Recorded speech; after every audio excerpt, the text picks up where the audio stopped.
అత్యంత సీనియర్ నాయకుడు అయినటువంటి పోలిట్ బ్యూరో సభ్యుడు, central military commission in charge Thippiri Tirupati alias Devuji alias Kumudada, అట్లానే సెంట్రల్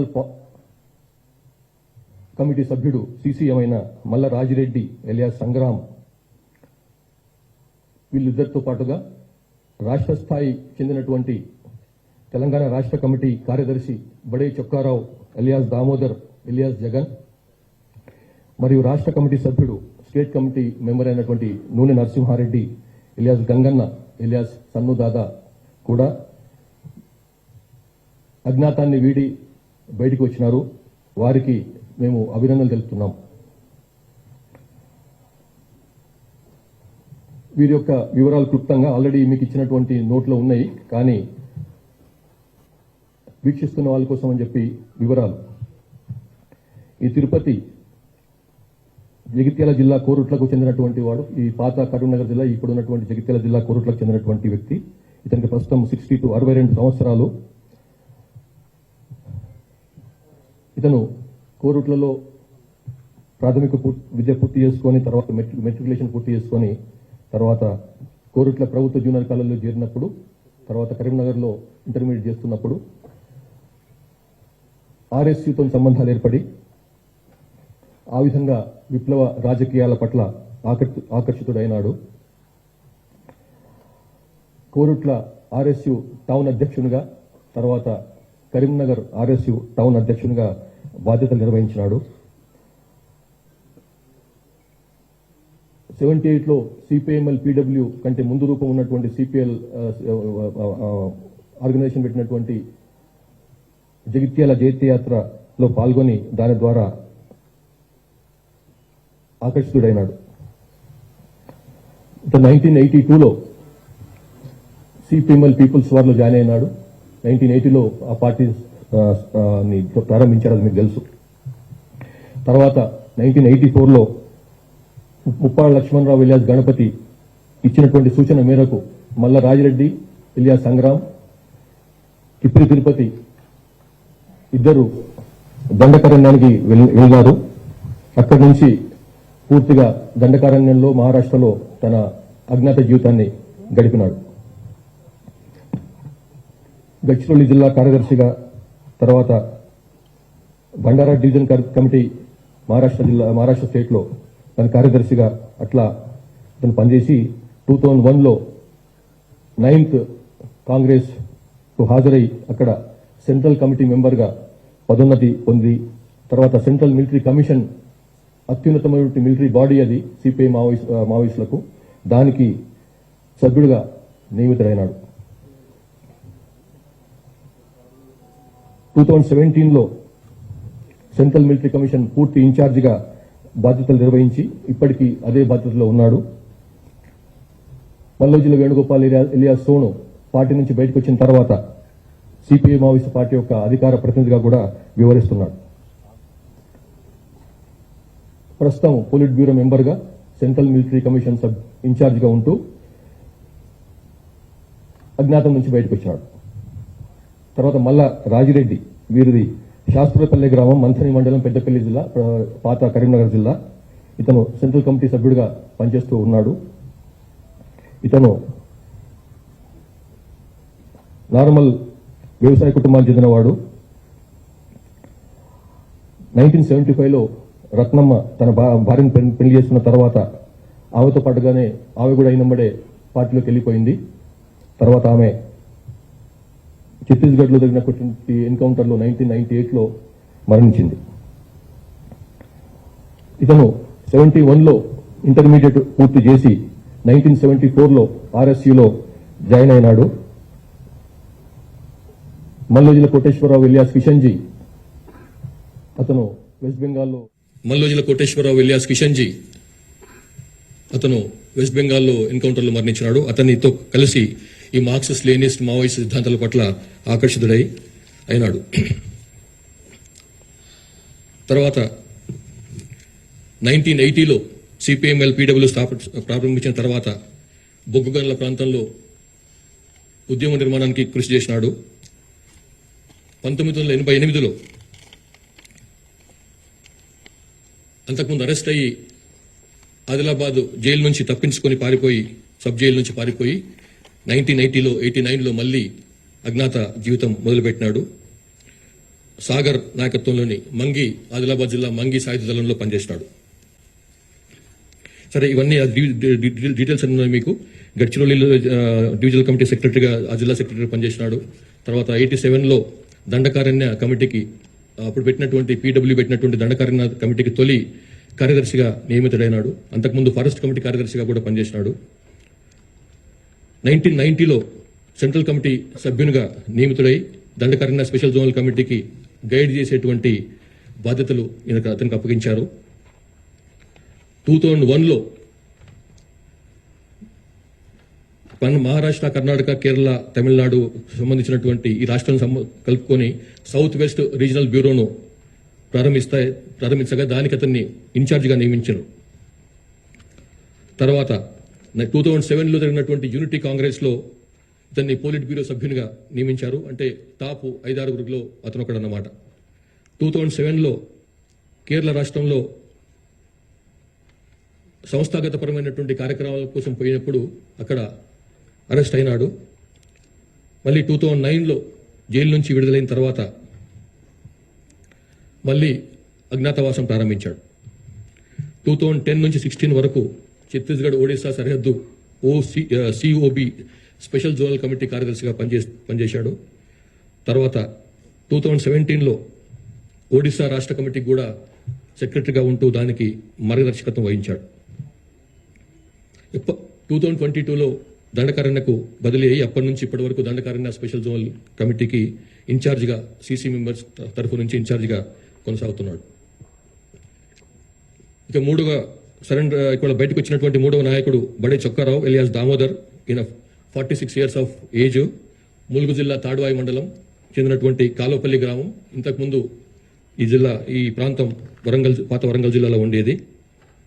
ప్రస్తుతం అతను తెలంగాణ స్టేట్ కమిటీ సెక్రటరీగా బాధ్యతలు నిర్వహిస్తున్నాడు. ఇతను కాలోపల్లికి చెందినటువంటి 10 ఎకరాల తండ్రికి 10 ఎకరాల భూమి ఉన్నది. ఆయన ఫ్యామిలీలో కొంత ఇతని కజిన్ తర్వాత బ్రదర్స్ కూడా కొంత ఈ విప్లవ పార్టీల పట్ల అనుకూలత చూపించిన వాళ్ళు. బడే నాగేశ్వరరావు ఇతని కజిన్ ఎలియాస్ ప్రభాకర్ ఎన్కౌంటర్లో కూడా మరణించినాడు. దామోదర్ బయకపేట తర్వాత రాయనగూడెంలో ఉన్నత పాఠశాలలో చదివి గోవిందరావుపేట ప్రభుత్వ కళాశాలలో ఇంటర్మీడియట్ పూర్తి చేసుకున్నాడు. 96లో 10th క్లాస్ అవుతున్నప్పుడే ఆర్ఎస్యూ పట్ల ఆకర్షితుడై అందులో ఆర్ఎస్యూలోకి జాయిన్ అయినాడు.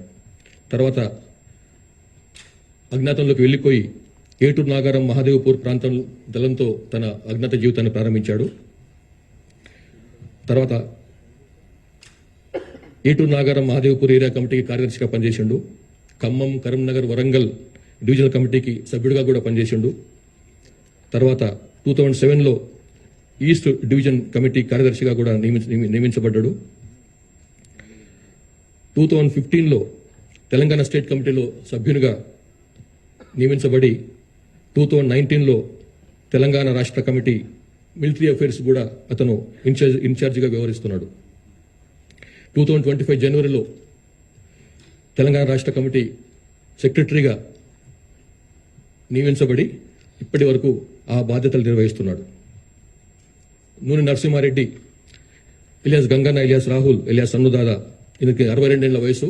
ఆంధ్రప్రదేశ్ రాష్ట్రంలోని గుంటూరు జిల్లా కాకుమాన మండలం వల్లూరు గ్రామానికి చెందినవాడు. ఇతను దండకారణ్య స్పెషల్ జోనల్ కమిటీలో ఉన్నాడు. పొలిటికల్ ఎడ్యుకేషన్ వివరాలు చూస్తుంటాడు.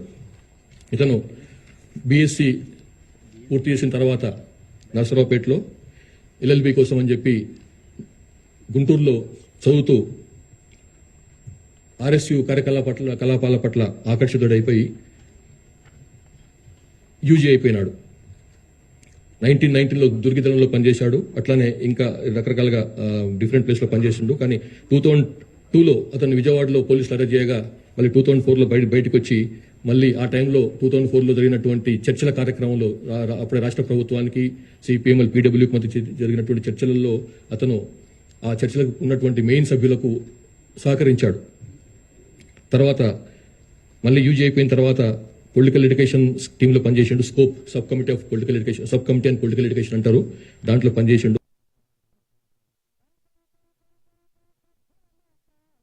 అరెస్ట్ అయినాడు. 2014లో మళ్ళీ విడుదలైనాడు. విడుదలైన తర్వాత అఖిరాజ్ హరగోపాల్ ఇలియాస్ సాకేత్ తో కలిసి తర్వాత మళ్ళీ ఆయన చెప్పినందువలన మళ్ళీ మోటివేట్ అయ్యి మళ్ళీ పార్టీలో అజ్ఞాతంలోకి వెళ్ళిపోయినాడు.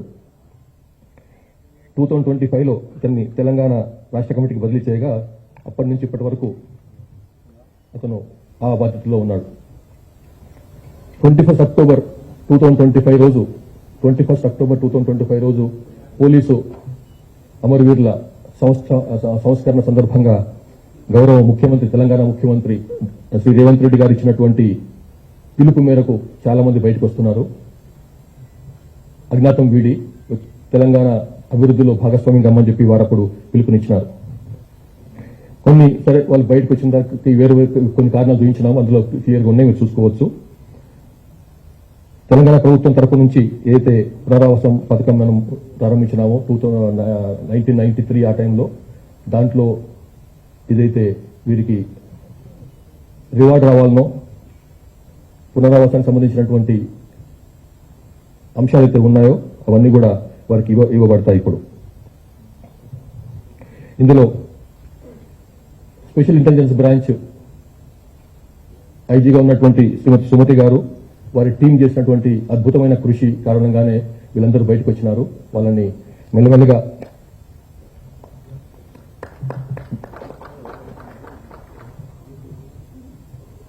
ఇప్పుడు ఉన్నటువంటి పరిస్థితులకు గురించి అవగాహన చేయించడము, తర్వాత వారిని బయట తీసుకురావడంలో చాలా పెద్ద పాత్ర వహించారు. అట్లాగే వారికి ఐడీజీ ఇంటెలిజెన్స్ విజయ్ కుమార్ గారు కూడా నా యొక్క అభినందనలు.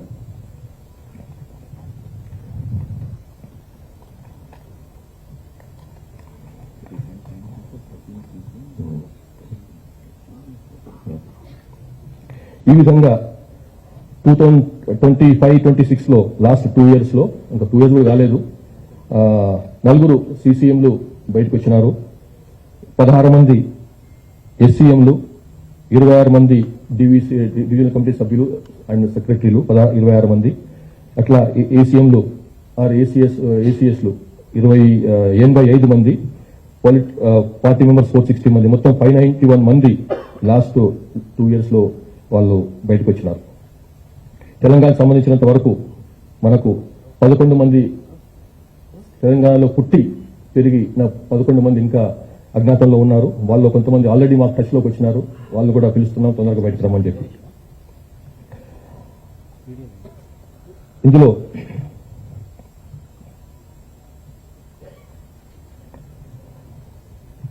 మళ్ళొకసారి రాష్ట్ర ముఖ్యమంత్రి, గౌరవ ముఖ్యమంత్రి రేవంత్ రెడ్డి గారు ఇచ్చినటువంటి సందేశాన్ని మరొకసారి పునరుద్ఘాటిస్తున్నాను.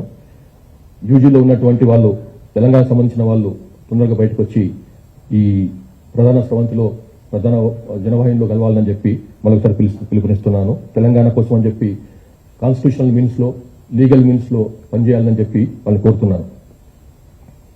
Thank you very much. Yes ma'am, Hindi है, ओके ठीक है.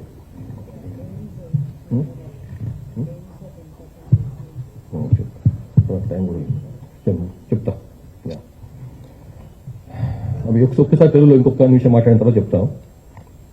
మన దగ్గర ఇంకా అండర్ గ్రౌండ్ లో అజ్ఞాతంలో ఉన్న వాళ్ళు ముప్పాల లక్ష్మణరావు ఎలియాస్ గణపతి. మాకున్న సమాచారం ప్రకారం అతను అడవుల్లో లేడు, ఇక్కడ బయట షెల్టర్లో ఉన్నట్టు తెలుస్తుంది. పుసునూరి నరహరి ఎలియాస్ సంతోష్, ఇతను east regional bureau member, technical department ఇన్ఛార్జిగా ఉన్నాడు, జార్ఖండ్ లో పనిచేస్తున్నాడు. ముప్పిడి సాంబయ్య ఎలియాస్ సుదర్శన్, ఇతను స్టేట్ కమిటీ మెంబర్ గా ఒరిస్సా స్టేట్ కమిటీలో ఉన్నాడు.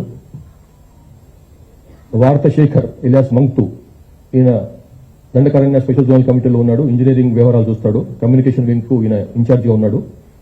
జోడే రత్నాబాయి ఎలియాస్ సుజాత, ఈమె ముప్పాల లక్ష్మణరావు గణపతి భార్య, ఈమె మార్ట్ డివిజన్ ఇన్ఛార్జిగా ఉంది, divisional committee state zonal committee member స్థాయిలో ఉంది. నక్కా సుశీల ఎలియాస్ రేలా, ఈమె డిస్ట్రిక్ట్ కమిటీ మెంబర్ స్థాయి, ఎడ్యుకేషన్ డిపార్ట్మెంట్ లో పనిచేస్తుంది, దండకారణ్య స్పెషల్ జోనల్ కమిటీలో. ఉత్తిమి అనిల్ కుమార్ ఎలియాస్ భగత్ సింగ్, ఇతను డివిజనల్ కమిటీ మెంబర్గా ఉన్నాడు. కంప్యూటర్ ఆపరేటర్ దేవ్జీతో పాటుగా ఉండేవాడు. తర్వాత రంగబోయిన భాగ్య ఎలియాస్ రూపి, ఈమె ఏసీఎం స్టేటస్ లో ఉంది. మాడ్ డివిజనల్ కమిటీలో పనిచేస్తుంది. మడివి అడుమే ఎలియాస్ సంగీత, ఈమె కూడా ఏసీఎం స్థాయిలో ఉంది. చెర్ల ఎల్ఓఎస్ లో పనిచేస్తుంది. కాశపోగు భవానీ ఎలియాస్ సుగుణ, ఈమె ఏరియా కమిటీ మెంబర్ గా ఉంది. తిప్పిరి తిరుపతి ఎలియాస్ దేవ్జీ టీంలో ఉండి పనిచేసేది. కుంజం ఇడామల్, ఇతను commander Yellandu Narsampet area committee commander గా ఉన్నాడు. ఈ 11 మందిని కూడా తొందరగా బయటకు వచ్చి రావాలని చెప్పి పిలుపునిస్తున్నాం.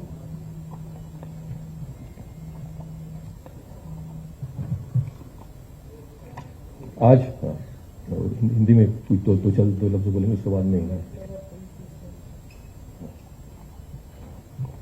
ఇదంతా అయిపోయిన తర్వాత మొత్తం సీసీలో మిగిలిన వాళ్ళు ముగ్గురు, గణపతి, టెక్ విశ్వనాథ్ అంటే కృష్ణూర్ నరహరి అండ్ మిశ్రీ బెస్రా ఎలియాస్ సాగర్. అయితే నరహరి ఇంకా సెంట్రల్ కమిటీ మెంబర్ కాలేదని చెప్పి మన ముందుకు వచ్చిన వాళ్ళు చెప్తున్నారు. కాబట్టి ఇద్దరిని అనుకోవాలి. ఆ ఇద్దరిట్లో ఒక ఆయన తెలంగాణ ఆయన, ఇంకొక ఆయన జార్ఖండ్ ఆయన. నరహరికి ఆ స్థాయి ఉందో లేదో ఇంకొక తెలియదు. కానీ మన లిస్ట్ లో మాత్రం ఆయన సెంట్రల్ కమిటీ మెంబర్ గా ఉన్నాడు. आज सीपीएम माओवाइस्ट प्रतिबंधित संगठन जो है उसके 4 वरिष्ठ नेता अज्ञात छोड़ के, भूमिगत गतिविधियों को छोड़ के बाहर आ गए हैं. सरकार के सामने आके लीगल और कॉन्स्टिट्यूशनल मीन्स काम करने के लिए बाहर आ गए हैं. इसमें टिप्परी तिरुपति एलियास देव जी एलियास कुम्मो दादा एक पोलिट ब्यूरो मेंबर हैं, पोलिट ब्यूरो के सदस्य हैं, सेंट्रल कमेटी के भी सदस्य हैं. और मल्ला राजरेड्डी एलियास संग्राम, ये भी सेंट्रल कमेटी के सदस्य हैं. बड़े चक्काराव एलियास दामोदर ये स्टेट कमेटी मेंबर के दर्जे में हैं और ये भी तेलंगाना स्टेट कमेटी सेक्रेटरी के ओहदे पे काम कर रहे हैं. और नून नरसिम्हा रेड्डी एलियास गंगन्ना एलियास सन्नू दादा, ये भी स्टेट कमेटी मेंबर के ओहदे रखते हैं और तेलंगाना स्टेट कमेटी के सदस्य हैं. ये 4 लोग अब बाहर आ गए हैं और उनको हम लोग वेलकम करते हैं. और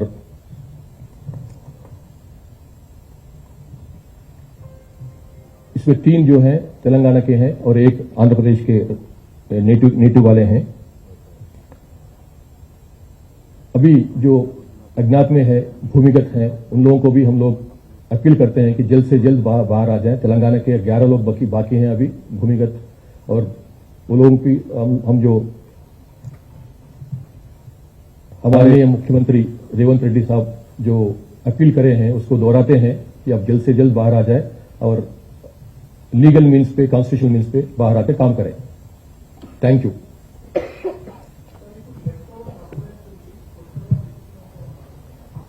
లెఫ్ట్ ఓవర్ మీకు 11 మంది మీకు చెప్పిన చదివినా కదా పేర్లు.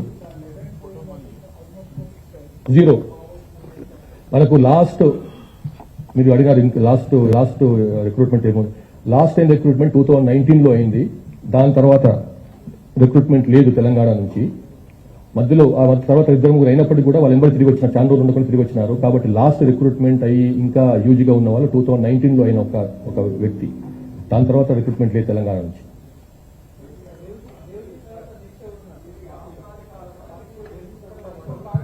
సార్ ఇప్పుడు ఫస్ట్ థింగ్ ఏంటంటే దేవ్జీ కూడా కార్యదర్శి కాలే ఇంకా. ఎందుకంటే సెంట్రల్ కమిటీ మీటింగ్ అయితే గానీ వాళ్ళు కార్యదర్శిని ఎన్నుకునే పరిస్థితి లేదు.